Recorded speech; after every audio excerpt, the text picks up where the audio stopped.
নমস্কার বন্ধুরা, আমার আজকের রেসিপি গাঠি কচু দিয়ে পাতলা পোনা মাছের ঝোল।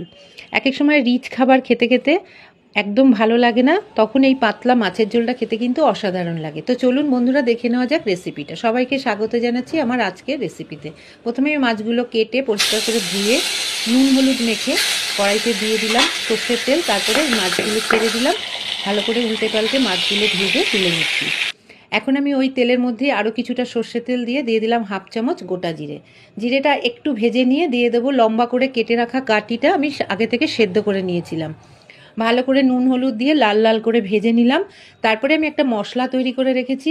পেঁয়াজ, কাঁচা লঙ্কা, টমেটো, জিরে, লঙ্কা আর হলুদ, স্বাদ মতো নুন, সব কিছু দিয়ে ভালো করে কষিয়ে নিলাম মশলাটা গাঁঠির সাথে।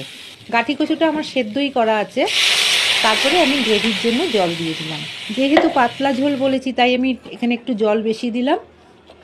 ঝোলটা ফুটে উঠেছে, দিয়ে দিলাম ভেজে রাখা মাছগুলো দিয়ে তারপরে আমি কয়েকটা কাঁচা লঙ্কা দিয়ে দিলাম। একটু ফুটিয়ে নিচ্ছি, তারপরে উপর থেকে ধনেপাতা ছড়িয়ে ব্যাস তৈরি হয়ে গেল গাঠি কচু দিয়ে পাতলা পোনা মাছের ঝোল। খেতে কিন্তু দারুণ লাগে গরম গরম ভাতের সাথে। তো রেসিপিটা কেমন লাগলো বন্ধুরা অবশ্যই কমেন্ট করে জানাবেন আর অনেক অনেক শেয়ার করে দেবেন।